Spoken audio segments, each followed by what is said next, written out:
സംസ്ഥാനത്തേക്ക് എത്തുന്നു. കടുത്ത ചൂട് തുടരുകയാണ്. 7 ജില്ലകളിൽ താപനില മുന്നറിയിപ്പ് പുറപ്പെടുവിച്ച കാലാവസ്ഥാ വകുപ്പ് 2 മുതൽ 4 ഡിഗ്രി വരെ താപനില ഉയർന്നേക്കും. പാലക്കാട് ഉയർന്ന ചൂട് 39 ഡിഗ്രി സെൽഷ്യസിനോട് അടുത്താണ് ഉള്ളത്. വിവരങ്ങളുമായി ഹരിത കരുണാകരൻ ചേരുന്നു. ഹരിത, കഴിഞ്ഞ ദിവസങ്ങളിലൊക്കെ കനത്ത ചൂട് സംസ്ഥാനത്ത് അനുഭവപ്പെടുകയായിരുന്നു. എങ്ങനെയാണ് ഇപ്പോൾ പുതിയ റിപ്പോർട്ടുകൾ പുറത്തു വരുന്നത്? വിജി, ചൂട് പ്രമാണിച്ചുള്ള പുതിയ വിവരങ്ങൾ പുറത്തു വരുമ്പോൾ സംസ്ഥാനത്ത് കൊടും ചൂട് 7 ജില്ലകളിൽ ഉയർന്ന താപനില വർദ്ധിക്കാനുള്ള സാഹചര്യം ഉണ്ടാകുമെന്നാണ് പുതിയ വിവരങ്ങൾ അറിയാൻ സാധിക്കുന്നത്. 2 ഡിഗ്രി മുതൽ 7 വരെ ഉയരാം, 2 മുതൽ 3 വരെ ഉയരാൻ സാധ്യതയുണ്ടെന്നുള്ള വിവരങ്ങൾ കൂടി പുറത്തു വരുന്നു. അതേസമയം സംസ്ഥാനത്ത് പാലക്കാട് ജില്ലയിൽ 39 ഡിഗ്രി സെൽഷ്യസിന്റെ അടുത്തായി ഇപ്പോൾ ചൂട് കൂടി. പാലക്കാടാണ് കേരളത്തിൽ ഏറ്റവും കൂടുതൽ ചൂട് രേഖപ്പെടുത്തിയിട്ടുള്ളത്. 39 ഡിഗ്രി സെൽഷ്യസ് ആണ്.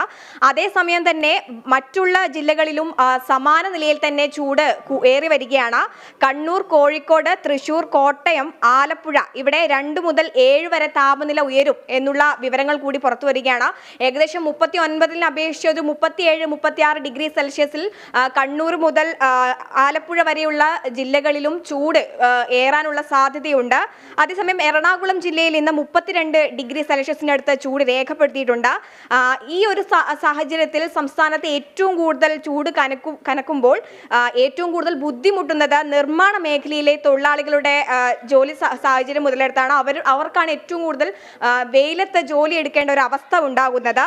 സൂര്യപ്രകാശം നേരിട്ടേൽക്കുന്ന ജോലി ചെയ്യുന്നവർക്ക് ലേബർ കമ്മീഷന്റെ ഒരു നിയമം ഉണ്ടായിരുന്നു. ഉച്ചയ്ക്ക് 3 മണിക്കൂർ വിശ്രമം നൽകണമെന്നുള്ള നിയമങ്ങളൊക്കെ വന്നിരുന്നു. എന്നാൽ പലയിടങ്ങളിലും അത് നടപ്പിലാകുന്നില്ല എന്നുള്ള ഒരു ആരോപണവും ഉയർന്നു വരുന്നുണ്ട്.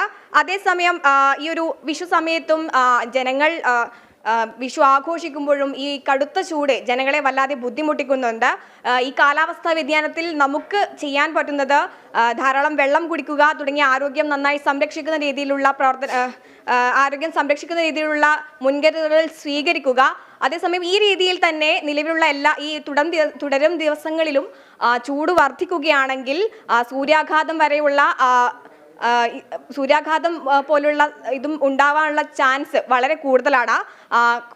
വരും ദിവസങ്ങളിലും ചൂട് വർദ്ധിക്കുമെന്നുള്ള വിവരങ്ങളാണ് ഇപ്പോൾ നിലവിൽ പുറത്തു വരുന്നത്. ഫിജി. ശരി ഹരിത.